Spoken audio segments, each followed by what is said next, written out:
네, 오늘 말씀의 제목은 어디를 바라보십니까? 라는 제목입니다. 그리고 민수기 21장 4절부터 9절까지 말씀을 가지고 함께 은혜를 나누고자 합니다.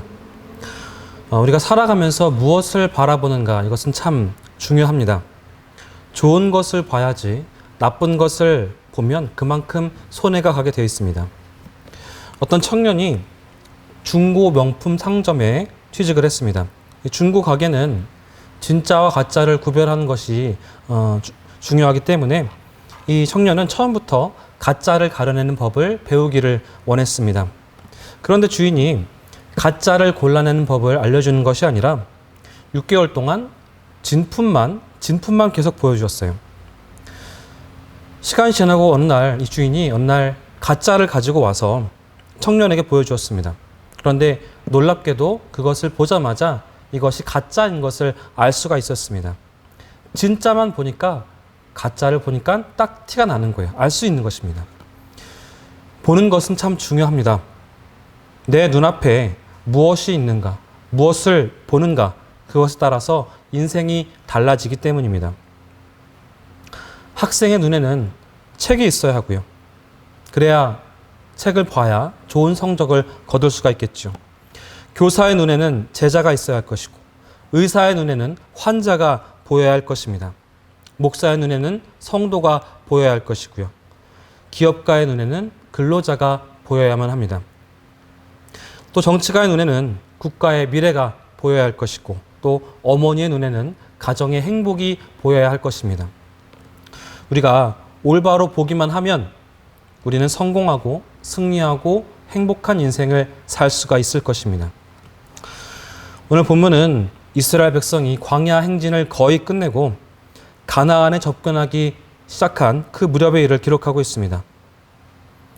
가나안 땅으로 들어가려면 에돔 족속이 따는 땅으로 지나가야만 했습니다. 그런데 이 에돔 족속이 길을 내주지 않는 것이 문제였습니다. 그래서 먼 길로 돌아갈 수밖에 없었습니다. 백성들 사이에서 불평과 원망이 터져 나왔습니다. 하나님께서는 불뱀들을 백성 가운데 보내셔서 물게 하셨죠. 죽어가는 이스라엘 백성들, 그들이 회개하고 모세가 백성을 위해서 기도를 합니다. 그때 하나님께서 놋뱀을 만들어서 장대 위에 매달고 또 물린 사람들에게 그것을 보게 하셨습니다. 이 이야기가 지금 우리에게 주는 교훈은 무엇이겠습니까? 민수기 20장을 보시면 이 불뱀 사건이 있기 전에 가데스 광야에서 백성들이 물이 없어서 하나님을 원망한 그런 사건이 있었습니다. 계속해서 원망하고 불평하고 그렇게 행동하는 백성들 때문에 마음이 상했던 모세와 아론은 홧김에 지팡이로 반석을 칩니다. 그리고 하나님은 약속대로 물이 나오게 하셨죠. 하지만 이 모세와 아론은 백성들 앞에서 하나님의 거룩함을 훼손한 벌로 가나안 땅에 들어가지 못할 것이다 라는 그런 책망의 말씀을 듣게 됩니다.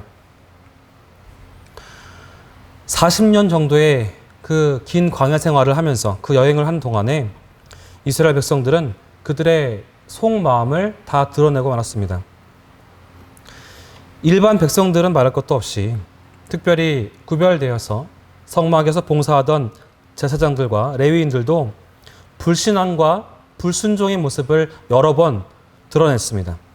그리고 가데스 광야에서 지도자인 모세와 아론마저 분노의 감정을 다스리지 못하고 하나님 명을 제대로 지키지 못하고 책망받는 그런 일이 벌어지는 것이죠. 모세의 누이 미리암이 가데스 광야에서 죽어서 장사 지냈고요. 형 아론도 호르산에서 죽었고 모세도 하나님 말씀대로 가나안 땅을 멀리서 바라보고 들어가지는 못했습니다. 그동안 수많은 사람들이 광야에서 세상을 떠났지만 이 모세의 누이와 형의 죽음은 백성들에게 있어서 커다란 상실감을 안겨주었을 것입니다. 다른 사람도 아니고 모세와 함께했던 아론, 그마저 죽었으니 우리 광야의 이 생활은 언제나 끝이 나고 언제나 평안함을 누릴 수 있을까? 그런 생각들이 많이 들었을 거예요. 이런저런 생각 때문에 사람들 마음이 참 힘들었을 것입니다. 그리고 그 발걸음은 더욱더 힘들었을 것입니다. 이 사람들이 당한 일을 우리도 당한다면 우리는 어떻게 했을까요? 우리는 그들의 마음을, 그들의 형편을 이해할 수 있지 않을까 생각을 해봅니다. 4절에 보시면 길로 말미암아 백성의 마음이 상했다라고 되어 있습니다. 신광야에서 가나안 땅으로 가려면 에돔 땅을 지나가야만 했습니다. 에돔은 야곱의 쌍둥이 형이었던 에서의 후손들이었기 때문에 형제 국가입니다. 하나님은 그 땅을 통과할 때에 그들과 전쟁하지 말고 협조를 구하라고 그렇게 말씀하셨어요. 그래서 사람을 보내서 협조를 구합니다. 지나가게 허락해달라고 그렇게 요청을 합니다. 우리가 지나가면서 물도 공짜로 마시지 않고 값을 치르겠다. 너희 왕들이 정한 그 길로만 통과하고 절대로 좌로나 우로나 치우치지 않겠다. 그러니 협력해 달라고 그렇게 요청을 합니다. 에돔 왕은 거절합니다. 만약에 너희가 우리 땅을 지난다면 내가 군사를 이끌고 칼로 너희를 맞이하겠다. 그렇게 말하면서 냉정하게 거절을 합니다. 차라리 전쟁을 해서 뚫고 나가면 좋을 텐데 그것이 아니라 하나님께서 허락하지 않으시기 때문에 지름길을 눈앞에 두고 돌고 돌아서 먼 길로 가야만 하는 그런 실정이었습니다. 좋은 길 두고 험한 광야길로 또 가야 하니까 이 백성들이 불평이 터져 나온 것이죠. 왜 하나님과 모세는 우리를 애굽 땅에서 이집트에서 데리고 나와서 이 고생을 시키는가? 이 광야길로 인도해서 여기서 죽게 만드는가? 여기는 먹을 양식도 없고 물도 없다. 맨날 똑같은 것을 먹어야 하고 이 보잘것없는 만나, 형편없는 이 만나를 먹어야 하는 것이 이제는 지겹다라고 불평을 하는 것이죠. 그런데 이 불평, 이 원망은 지난 40년 동안 계속 반복했던 그런 불평입니다. 그 불평 때문에 여러 번 책망을 들었고 벌을 받았습니다. 40년 동안 방랑해야 하는 그 벌을 받았음에도 불구하고 이번에도 그 입이 문제였습니다. 이 백성들의 원망을 듣는 모세는 그때 뭐 하고 있었을까요? 가데스에서 속상해서 한번 성질 부렸을 때 하나님께서 호되게 책망하셨던 것을 기억하면서 마음이 힘들지 않았을까요? 의지했던 형님 아론도 죽어서 없고 이제 외로운 길인데 외롭고 답답한 데에 이러지도 못하고 저러지도 못하는 그런 상황 가운데에서 아마 속이 타들어가고 있었을 것입니다. 성경에 나오진 않지만 그 순간 모세는 하나님께 좀 어떻게 해주십시오 하고 기도를 하지 않았을까 생각을 해봅니다. 그런데 이번에는 하나님께서 불평하는 백성들에게 즉각적으로 반응을 보이십니다. 그런데 이번에는 하나님께서 불평하는 백성들에게 즉각적으로 반응을 보이십니다. 갑자기 뱀들이 튀어나와서 사람들을 물었고요. 또 독이 퍼져서 열이 나고 그래서 죽어가면서 여기저기 살려달라고 아우성을 치게 되었습니다. 이 무서운 벌을 받고서야지 자기들의 잘못을 깨닫고 모세를 찾아와서 애원을 합니다. 우리가 하나님과 당신께 원망함으로 범죄하였기 때문에 벌을 받는 것 같습니다. 하나님께 기도해서 여호와께 기도해서 이 뱀들이 우리를 떠나가게 해주십시오 하면서 기도를 부탁을 합니다. 모세가 기도를 하죠. 하나님께서 치료법을 주십니다. 뱀을 만들어서 장대 위에 높이 달아라. 그리고 그것을 바라보면 살 것이다. 이렇게 말을 했습니다. 그 말씀대로 모세가 놋뱀을 만들어서 장대에 답니다. 그리고 그것들을 보는 사람은 살게 됩니다. 오늘 읽은 본문의 말씀의 내용이 바로 이것입니다. 예수님은 밤중에 조용히 찾아온 니고데모에게 물과 성령으로 거듭나지 않으면 하나님 나라에 들어갈 수 없다라고 말씀하십니다. 그런데 이 중생의 의미를 깨닫지 못하는 니고데모에게 모세가 광야에서 뱀을 들었던 사건을 언급을 하세요. 요한복음 3장 14절 15절입니다. 모세가 광야에서 뱀을 든 것 같이 인자도 들려야 하리니 이는 그를 믿는 자마다 영생을 얻게 하려 하심이니라. 그리고 그 유명한 요한복음 3장 16절 말씀을 선포하십니다. 하나님이 세상을 이처럼 사랑하사 독생자를 주셨으니 이는 그를 믿는 자마다 멸망하지 않고 영생을 얻게 하려 하심이니라. 우리가 읽었던 이 민수기 말씀의 불뱀 사건은 예수님께서 십자가에 달려 죽으신 사건과 같습니다. 예수님은 당신의 십자가 죽으심을 이 모세가 나무 위에 높이 달았던 놋뱀에 비유해서 말씀하십니다. 뱀에 물려서 죽어가는 누구든지 그 뱀을 바라보면, 나무에 달린 놋뱀을 바라보면 생명을 구할 것이다 하신 것처럼 누구든지 십자가 달리신 하나님의 독생자 예수님 바라보면 그를 보고 믿는 자마다 멸망하지 않을 것이라고, 영생을 얻을 것이라고 말씀하고 계시는 것입니다. 이 광야의 놋뱀과 십자가의 예수 그리스도, 이 둘은 어떤 관계가 있을까요? 사람들은 왜 광야에서 뱀에게 물려서 죽게 됐습니까? 불신앙과 원망이 하나님의 진노를 불러들인 것입니다. 뱀에게 물린 사람들은 정말 큰 고통 가운데에서, 불같은 고통 가운데에서 죽어가면서 모세 앞에 나와서 외친 것처럼 그들은 하나님을 향해서 원망하다가 죽어갔습니다. 죽음에 이르렀어요. 그들이 왜 하나님과 모세를 향해서 원망을 했습니까? 전쟁을 하더라도 에돔을 통과하면 빠르게 갈 수 있는데 왜 힘들게 돌아가라고 하시는가? 길이 험하다고 광야에 물도 없고 양식도 없고 그렇다고 불평하는 거예요. 하나님은 지금까지 사랑으로 그들을 보호하고 인도하셨는데 사람들은 더 편한 길, 편안한 삶을 바라보면서 그것을 원하면서 잠깐의 고난을 싫어하고 원망하고 불평하는 것입니다. 세상에 걷기 쉬운 광야길이 어디 있겠습니까? 걷기 쉬운 광야길이 어디에 있겠습니까? 없습니다. 마실 물도 없고 먹을 양식도 없으니 광야지요. 그럼 거기가 낙원이겠습니까? 광야길을 통과해야지만 약속의 땅, 가나안 땅으로 갈 수 있는 것입니다. 그런데 어찌 그 험한 길을 피해서 자기들이 원하는 편한 길로만 가겠다고 말하는 것입니까? 하나님께서 40년 동안 내려주신 만나가 보잘것없고 지겹고 싫다고요?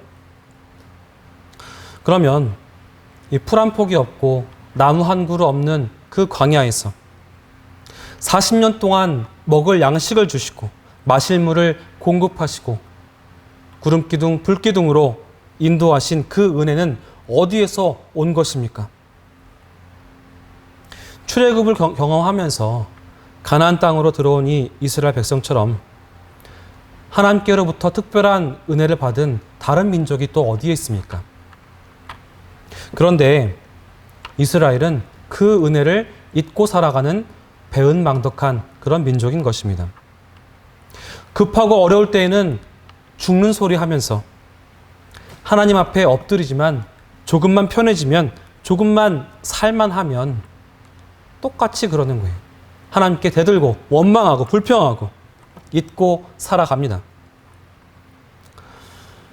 10가지 재앙을 만날 때마다 정말 죽을 것처럼 급하게 모세와 아론을 불러서 제발 이 재앙을 거둬달라고 말했던 바로가 생각이 납니다. 똑같지 않습니까? 재앙이 물러가고 숨 쉴만 하면 금방 마음을 바꾸어서 이 히브리인들을, 유대인들을 놓아주지 않고 강팍한 마음으로 허세를 부렸던 바로처럼 이스라엘 백성들도 다를 바가 없었습니다. 마실 물이 없다고 아우성칠 때에 반석에서 물이 나게 하셨고, 먹을 양식이 없다고 징징거리면 하늘의 만나와 메추라기로 먹이셨습니다. 그 은혜를 당연한 것으로 생각했을 뿐입니다. 감사하지 않았어요. 당연히 내가 받아야 할 것으로 여겼던 것입니다. 지금까지 지내온 광야길에서 내가 어떻게 살 수 있었습니까? 우리를 어떻게 보호하시고 우리의 생명을 어떻게 지켜주셨는가 한번 생각을 해보시기 바랍니다. 만약에 그렇게 하심을 인정하고 아는 사람들이라면 지금은 힘들어도 약속하신 땅에 들어갈 때까지 분명히 지켜주실 것이다 라는 믿음을 가지고 잠잠히 기다릴 줄도 알아야 하지 않을까요? 그런데 이 광야의 이스라엘 백성들은 그 정도로 성숙한 믿음의 사람들이 아니었습니다. 철 모르는 아이처럼 당장 눈앞에 어려움이 생기면 징징거리고 투덜거리던 그런 사람들이었어요. 매일 아침에 눈을 뜨면 만나를 거두고 낮에는 구름 기둥, 밤에는 불 기둥을 눈으로 보면서도 하나님의 인도하심과 보호하심을 믿지 못하고 원망하는 그런 사람들이었습니다. 이것이 바로 불신앙의 모습인 것입니다. 이런 불신앙에서 벗어나기 위해서는 첫 번째로 마음을 상하게 하는 환경을 바라보면서 침체돼서는 안 될 것입니다. 이스라엘 백성은 지금까지 광야의 힘든 길을 잘 참고 견뎌왔습니다. 잘 걸어왔어요. 그런데 조금 돌아가게 되었다고 해서 불평하고 원망을 하는 것입니다. 4절에 보시면 백성들이 길 때문에 마음이 상했다라고 기록이 되어 있어요. 이 마음이 상하다라는 말의 원래 뜻은 짧다입니다. 짧다. 마음이 짧아졌다라는 것은 안목이 좁아졌다는 뜻이에요. 저 멀리에 있는 목표를 바라보지 못하고 바로 눈앞의 것만 바라보는 것이죠. 그 눈앞에 보이는 환경의 고통 때문에 주저앉아 버리게 된 것을 말하는 것입니다. 성도가 마음이 상하면 영적인 침체에 빠지게 되어 있습니다. 영적인 침체에 빠지게 되면 불평을 하게 되고 원망하게 되어 있습니다. 지금까지 잘 참아왔던 것도 못 참게 되어버리죠. 그리고 하나님을 원망하고 불평하고 배신하게 됩니다. 어떤 회사에서 직원 한 분이 퇴직을 하게 됐어요. 근데 착실하게 일하신 분이라서 일단 은퇴를 하게 되었는데 퇴직금도 좀 챙겨드리고 또 퇴직 기념품으로 커다란 금 열쇠도 만들어 드렸어요. 그리고 몇 해 더 임시직으로 근무할 수 있도록 편의를 봐드렸습니다. 특혜를 준 것이죠. 근데 이 약속한 기간이 다 돼서 퇴직을 하게 됐어요. 완전히. 그 임시직도 그만두게 되었습니다. 근데 이 퇴직금을 다 지불했기 때문에 이제 그분께 드릴 것이 없는데 이 직원이 퇴직 인사를 하는 자리에서 이러는 거예요. 내가 여기서 평생을 일했는데 아무것도 주지 않고 내보낸다. 이렇게 말을 하는 것입니다. 그렇게 말할 때 그 사장님의 마음이 어땠을까요? 그다음부터 정년이 된 사람의 근무 연장을 이제 하지 않게 됐다고 그렇게 전해집니다. 하나님은 배신하는 이스라엘 백성을 바라볼 때에 방금 말씀드린 그 사장님보다 더 가슴이 아팠을 것입니다. 하나님께서 지금까지 우리에게 주신 그 은혜를 잊지 마십시오. 그 은혜를 배신해서는 안 됩니다. 특히 이스라엘 백성들이 길로 말미암아서 마음이 상했다라고 그랬습니다. 하나님은 우리 사람들의 인생을 창조하고 만드신 분이세요. 우리 인생길을 알고 계시고 계획하신 분입니다. 그런데 우리가 그 길이 못마땅하다는 거예요. 환경을 바라보면서 너무 멀다고, 너무 거칠다고, 너무 험하다고 불평하고 원망하는 것입니다. 넓은 길을 가고 싶은데 하나님은 좁은 길을 가라고 말씀하시는 거예요. 나는 이 길을 가고 싶은데 하나님은 저 길을 가라고 말씀하시는 것입니다. 나는 달려가고 싶은데 하나님은 잠깐 멈추라고, 천천히 가라고 말씀하시는 거예요. 그래서 그 길이 싫다는 것입니다. 우리는 길인 환경을 바라보아서는 안 되는 것입니다. 영적으로 침체되기 때문입니다. 여러분이 지금 걷고 있는 그 길을 만족하시기 바랍니다. 그 길에 대해서 늘 감사하시기 바랍니다. 그리고 영적으로 충만해서 그 길을 통해서 말씀하시는 주님의 음성을 듣고 살아가시기를 주님의 이름으로 축원합니다. 두 번째로 우리를 물고 있는 불뱀들을 바라보면서 두려워해서는 안 될 것입니다. 여기 나오는 불뱀은 그 광야에서 살고 있는 독사들을 말하는 거예요. 근데 이 뱀들은 치명적인 독을 가지고 있습니다. 이 뱀에 물리면 마치 불에 탄 것 같은 그런 고통을 느끼기 때문에 불뱀이라고 표현을 한 것이죠. 이 불뱀은 광야에만 있을까요? 거기에만 있을까요? 그 옛날에만 있을까요? 아닙니다. 지금도 있습니다. 지금도 우리 곁에서 우글거리고 있습니다. 탐욕의 불뱀, 시기의 불뱀, 이기주의의 불뱀, 그 외에도 여러 가지 불뱀들이 우리 곁에 있습니다. 자기 동네에 노인 요양원이 들어오면 집값이 떨어진다고 말하면서 결사 반대하는 사람들도 있습니다. 장애인 시설 들어오면 더 큰일 나죠. 큰일이 납니다. 장애인 아이를 둔 어머니, 아버지들이 그들 앞에 무릎을 꿇고 핍니다. 제발 허락해달라고. 갈 곳이 없다고. 여러분, 그들이 얼마나 상처를 입었을까요? 얼마나 자존심이 상했겠습니까? 여러 종류의 불뱀들이 우리가 걸어가는 인생길, 거기서 우리를 노리고 있습니다. 우리가 걸어가는 삶의 광야에서 우리를 노리고 있습니다. 성지순례를 하면 그 광야길을 걸어가게 되어 있는데요. 광야에는 있는 것이 별로 없습니다. 정말 뜨거운 햇빛, 또 풀 한 폭이 없는 산, 가끔 보이는 떨기나무, 풀, 그리고 베두인 족속의 부락들, 그런 것이 전부입니다. 그런데 낮에는 그렇게 안 보이던 그런 뱀들, 또 독충들, 이런 것들이 밤이 되면 나와요. 밤이 되면 독충이 나오고 전가을이 나오고 뱀들이 나옵니다. 우리 마음에 어두움이 찾아오면 기다린 것처럼 우리를 찾아옵니다. 그 불뱀들이 나타나서 우리를 무는 거예요. 우리는 지금 뱀들이 우글거리는 광야를 지나가고 있습니다. 그 광야를 통과하고 있는 사람들이에요. 뱀에게 물리면, 그 불뱀에게 물리면 특효약이 없습니다. 하지만 영적인 생활에서 불뱀에게 물리면 약이 있습니다. 바로 회개입니다. 이스라엘 백성들이 회개했어요.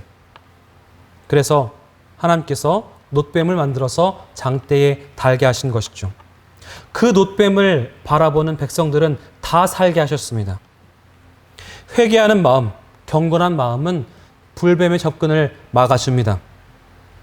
특별히 여러분, 회개하는 일에 힘을 쓰시기 바랍니다. 불뱀에게 물린 아픔이 있으면 치유가 될 것입니다. 그 불뱀을 바라보지 마시고 주님을 바라보시기 바랍니다. 세 번째로, 생명을 주는 십자가를 바라보면서 승리해야만 합니다. 하나님께서 모세에게 불뱀을 만들어서 장대 위에 달라고 그렇게 말씀하셨습니다. 모세는 놋을 녹여서 뱀을 달았죠. 그리고 그 백성들에게, 이스라엘 백성들에게 놋뱀을 바라보라고 말했습니다. 모세의 말에 순종해서 뱀을 바라본 사람들은 살았습니다. 하지만 끝까지 불순종하면서 땅만을 바라본 사람들은 죽었어요. 끝까지 원망하고 불평했던 사람들은 독이 퍼져서 죽고 말았습니다. 아까 말씀드린 것처럼 이 놋뱀은 예수님이 십자가에 달린 것을 미리 보여주는 것입니다.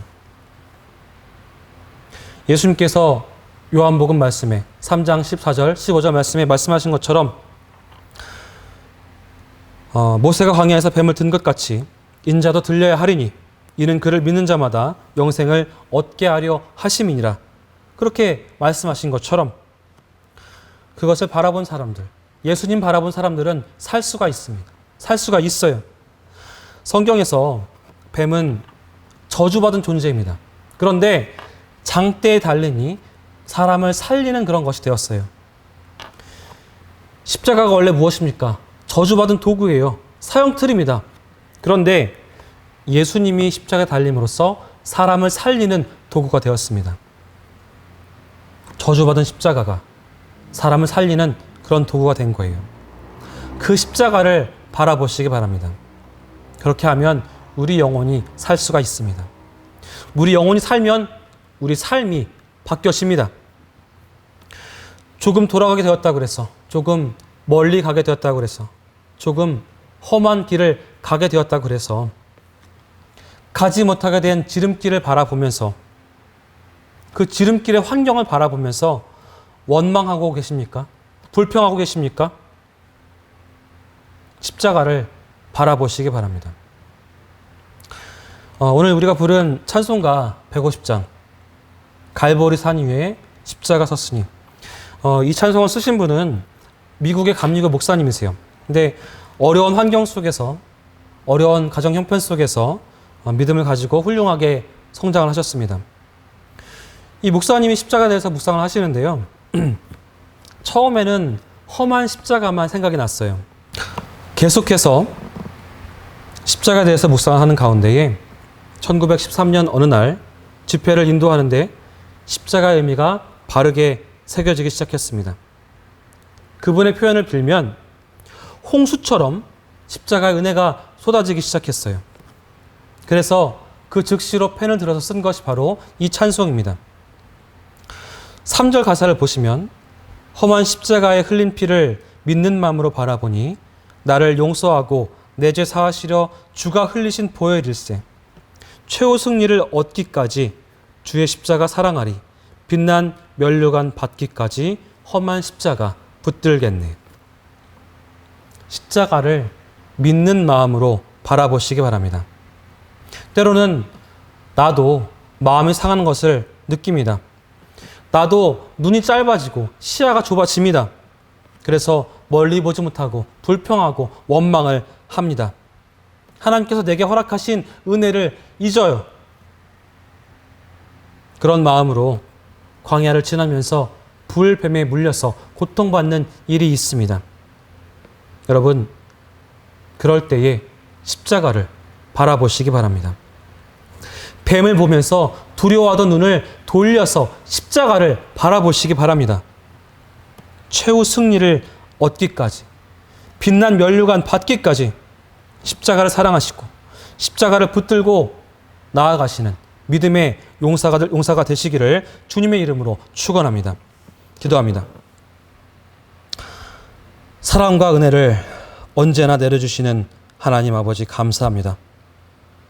오늘도 말씀으로 은혜를 허락하여 주시고 우리의 마음을 울리시고 살아갈 수 있는 용기와 힘과 지혜를 허락하시니 감사합니다. 우리가 처한 상황 때문에 짓눌려서 하나님을 원망하기도 했습니다. 우리가 처한 고난 때문에 당신께 불평했습니다. 우리보다 먼저 더 아프시고 고난받으시고 그 가운데에서 함께 하시는 주님 바라보지 못하고 당신을 원망했습니다. 불평했습니다. 우리를 용서해 주시옵소서. 우리가 무엇을 바라보아야 하는지 주님께서 말씀을 통하여 알려주셨습니다. 그 말씀에 순종하면서 살게 하여 주시옵소서. 당신을 바라봄으로써 참된 평안함을 얻게 하여 주시고 주신 그 말씀의 평안함으로 세상을 이길 수 있는 힘을 허락하여 주시옵소서. 우리를 사랑하시고 언제나 함께 하시는 예수 그리스도의 이름으로 간절히 기도하옵나이다. 아멘.